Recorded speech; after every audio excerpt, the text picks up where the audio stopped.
already know, man, the best sportcast east of the Mississippi River. Boy, we got a exciting show for y'all today. It's your boy Super E.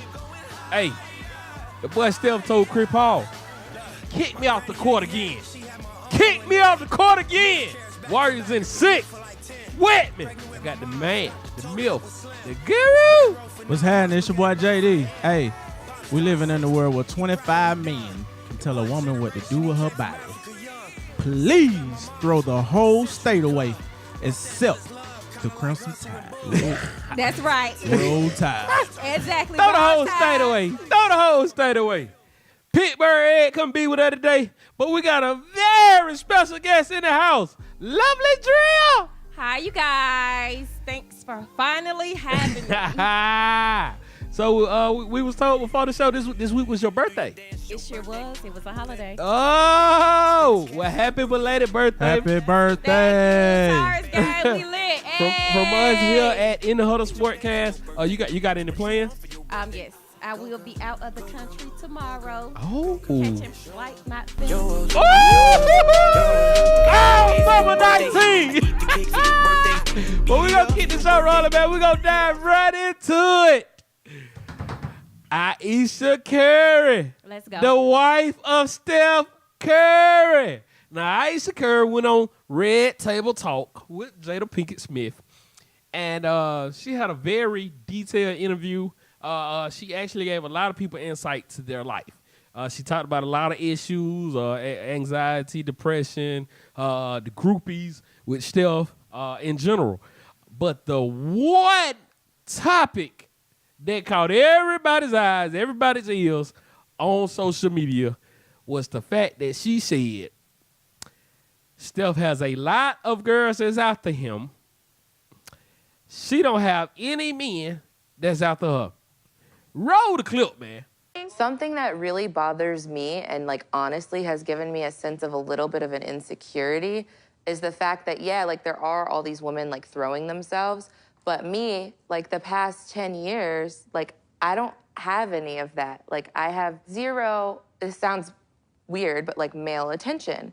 And so then I begin to internalize it, and I'm like, is something wrong with me? You're not looking. What? You're not looking. You're not even. But I'm gonna tell you something else too. When your radar's turned off, because I dealt with that for years too. And I was young, like you. Yeah, that's oh my not God. fair. I mean, because I don't want it, but Yeah. it'd be nice to know that someone's looking. But when you get So there you have it. You see for yourself her exact words. Now, lovely Dreia, we got you on the show. And I started off.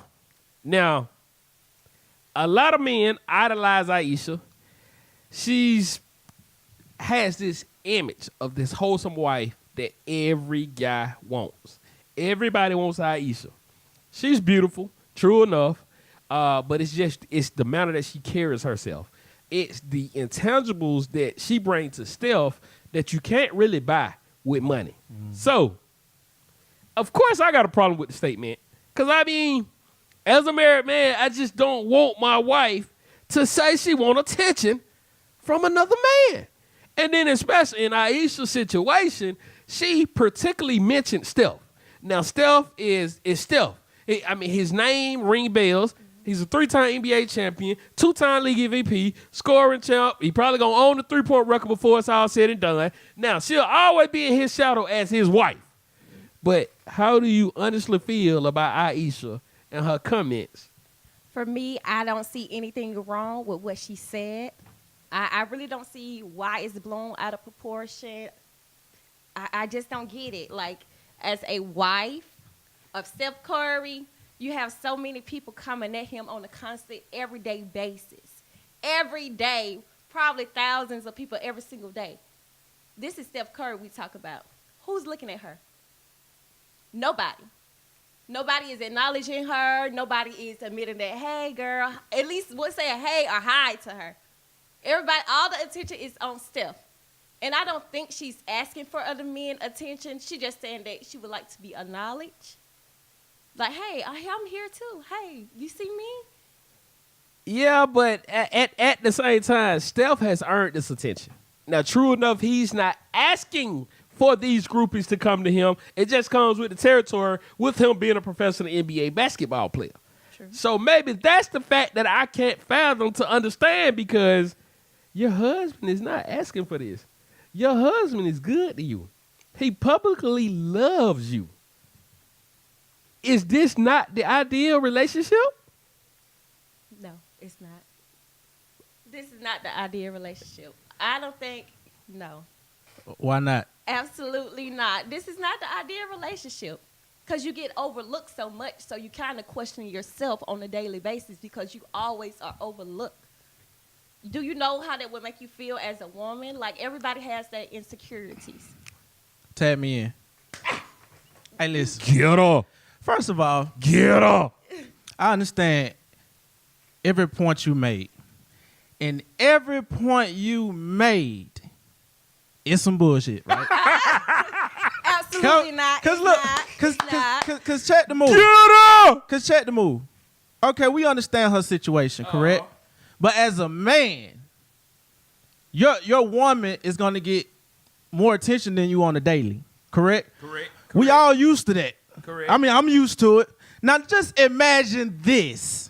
Since we want to justify everything that a woman says, or since we so sensitive to everybody's wants and everybody's needs in 2019, okay, I'm a man. Now, imagine me coming in here like, hey, man, you know, guys just keep coming up to in Wayfield, Publix, and, you know, like, damn, she come home, tell me, you know, dude trying to holler at her, and it's been a long time, man, since I got a little female attention. Like, am I ugly? Like, you know. Oh, now you ain't shit. Oh, you ain't shit. You ain't shit. Justify it for me. Justify it for me, and you got yourself a man. You feel me? Now, I don't feel like a man gonna be justified in that manner. See, this is how I feel, honestly. I feel like even if she felt that way, she shouldn't have said it. Because I feel like this been going on for a long time. Because for a long time, a woman might get dressed and get her hair done. Got a whole man now. Go out, got some nice tight fitting. Just want to see what they call it. Get your groove back. Want to see if I still got it. Exactly. That's what they call it. And no one is But ain't nobody her. gonna come out and say it though. Yes. Ain't nobody gonna say it like, okay, I just want to give me 2-3 compliments. Tell these guys, you know, I got a man at home and go on home. That's within yourself. Ain't nobody gonna come out and say that though. Who gonna come out and say it though? You have to give her applause for admitting her insecurities. You have to. Because like you said, how many women will admit that? None. But what's the purpose of them admitting it? That's what I was trying to figure out. What's happening? What's happening? I don't want my wife to admit it. Hold it in.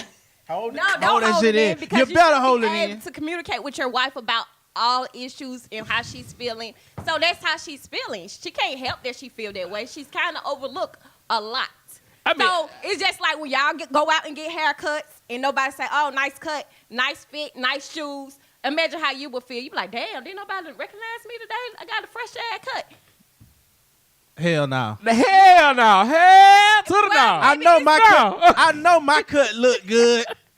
I know you ain't got to tell me nothing. It ain't even that though. But honestly, as a man, if my wife says that, I want out. No, I don't think that's an out Man- situation. Hey, listen. Your wife is not allowed to have insecurities. What's insecure about that though? It's a difference when you have thousands of people coming at your man Oh, I every know. single day I know. on a daily basis. But he not asking for it, Drew. He's not asking for it. Like you said, it comes with the territory, but it's just something. So let me ask you this question, Drill. So your man come up to you right now, and he tell you that, or you see it on the. First of all, she has this interview during the playoffs.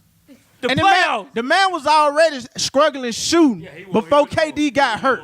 He really was. Now you really messed up this man mental. So let me ask you this He question. did not mess up his mental. Let me ask you this question. So your man come and he tell you, or you see the video and you find this out. What you gonna go home? Hey, listen, I didn't know you felt this way. Let's go K&G and get you a suit, get you a nice little cut. So some females will talk to you tomorrow. You know what I'm saying? Because I want you to feel special because you are somebody. I definitely think that was a conversation they had prior to the interview. I don't think it was a secret to him. That's how she felt. But it's nothing that he can control. It's not. It's not. So why feel like that? I guess that's what we trying to say. Why feel like that, especially when he can't control it? He doesn't have no control. He don't have any control over it, but she's allowed to feel that way. She's definitely allowed to feel that way. I'm a thousandaire, right? I'm a thousandaire. They millionaire, bro. He's a millionaire. 100 million. Oh, he's a great father. A great father. Man of God. Yep.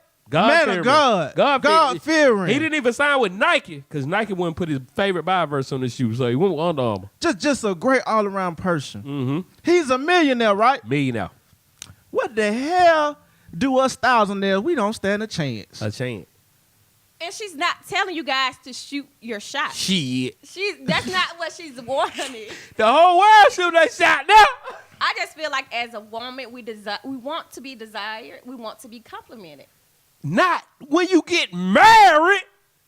Even if you are married, you don't. Marriage is where all of that ends. No, ends. she did not say Steph does not compliment her. She does not say Steph does not desire her.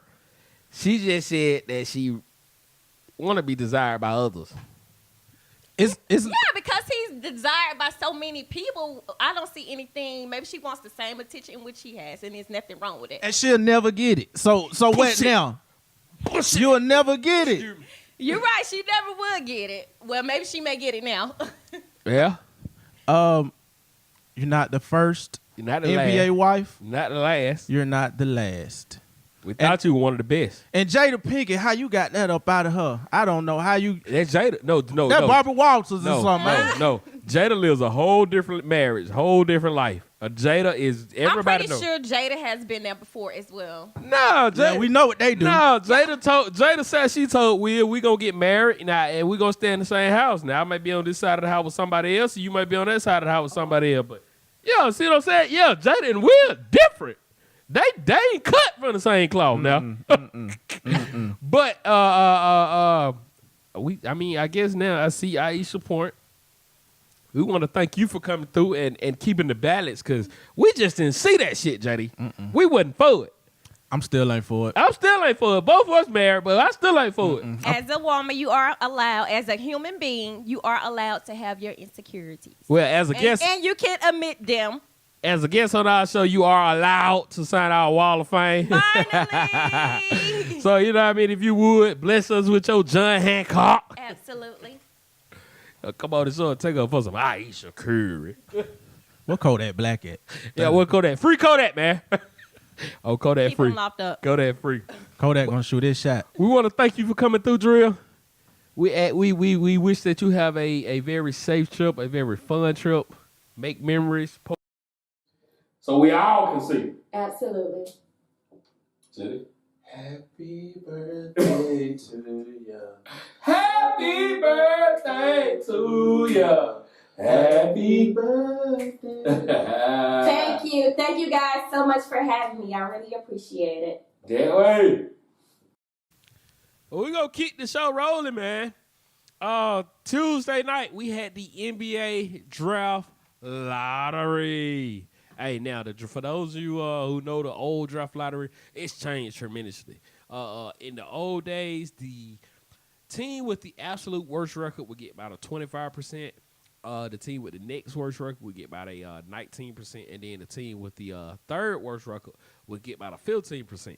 But now the way they do it is the three teams with the worst record all get an even amount. So, there was hope that the Knicks would get the number one pick and have the luxury of drafting Zion Williamson, probably the most hyped draft prospect since LeBron James came out. The number one pick was won by the New Orleans Pelicans, followed by Memphis. Number 3 was the Knicks. Number 4 was the Lakers. Number 5 was the Cavs. Number 6 was the Suns. Number 7, the Bulls. Number 8, the Hawks. Number 9, the Wizards. And number 10, Dallas, a pick that's traded to Atlanta. So the Atlanta has the number 8 and the number 10 pick in this year's draft. JD, it's been a lot said about New Orleans getting the number 1 pick. Now, everybody know they going Zion Williamson. It's been a lot of chatter about Zion going back to Duke because he don't want to go to New Orleans. It's been a lot of chatter about Anthony Davis still wants out of New Orleans, even though they have the number 1 pick. What's up with the draft lottery, dog? New Orleans in a whole lot of mess, but it's some good mess though. It's some very good mess. It's some good mess. First of all, that Zion situation, his stepfather came out and said, "Hey, no, he going to the league." I never believed that anyway. He never came out and said nothing. I don't know who started the rumors. I mean, New Orleans is not really desirable right now. It's if you're not. a superstar, It's first not. of all, Cousins left, then your superstar, your Wants other out. wants out. So, I mean, it gives New Orleans a whole lot of leverage. So it's a lot of ways they can do. They could trade the number 1 pick. They can trade. Put it like this: whatever they do, they're gonna be stacked next year. They can be. They're gonna be a lot of young players, but they're gonna be stacked. They got a lot of especially value. for what they saying they can get for AD, For AD. and then you add Zion with that, and then if they do trade AD, they're gonna get another top 5 pick. Yeah. So you can have RJ Barrett with Zion, with fucking a lot of other people. Yeah. So Yeah. New Orleans is actually some good mess. So we're gonna see what they're gonna do. Yeah, now the whole Zion talk came from the fact that when New Orleans was picked was announced as the winner, the number 1 pick, Zion's body language. He kept pretty much sitting on like he wasn't happy with them winning number 1. Also, Zion hasn't signed an agent, and he has until the 24th to withdraw from the draft. But like you said, his stepfather came out today, cleared the air, said Zion going back to Duke was never a thought. And Shannon Sharp made me realize today that, hey man, you about to have a shoe company give Zion $100 million. Yeah. Plus he about to get another 40, 50 million Yeah. guaranteed Yeah. from the NBA. Yeah. So you can't. I mean, there's no pick higher than number 1. I mean, who comes in thinking they're going to win a championship? So at 19 years old, I don't care where you send me. Yeah, of I'm course. paid Of course. now. Of course, Because I but- just got hurt at Duke. I do not want to go through a whole. What if I blow my knee out now? Of course. Oh, It's too much. Yeah. Yeah, just- I mean, Zion said he had fun at Duke. He said best basketball year of his life. Yeah. He wanted to come back to Duke for a sophomore year just because they came up so short in the tournament. Yeah. Now, the issue with New Orleans is their management. The owner who owns the Pelicans also owns the Saints. So a lot of people have been saying that she's basically had NFL execs in the Pelicans front office, and it's just not a good mixture. They don't have good management. It's not about them being a small market. It's just the Pelicans are a mess as a franchise. So that's where the Zion chatter came from, with Zion maybe going to play for Team USA or maybe going back to Duke. But his dad put that to rest. I mean, hey man, $140, $50 million, you can't turn that down. Send me wherever, you hear me? Especially if I'm doing what I love. oh, we're going to keep the show rolling, man. Diving into the NBA playoffs. We got in the West Conference Final, we got the Golden State Warriors versus the Portland Trail Blazers. Now, I think both of us picked the Warriors to beat the Rockets, but I think both of us picked Denver to beat Portland. Right. We're surprised Portland is there, and Portland is playing like they're surprised to be there. Right. Portland is playing like they're happy to be there. Me personally, too much Golden State. Even without KD, I'm taking the Warriors in 5. Sweet. You call it a sweet, JD?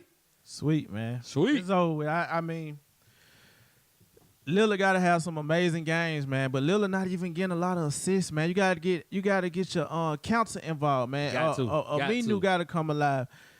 You're not. Listen, in order for them to win, we know you're a great player, but you got to get your team, because Golden State is a team-playing team.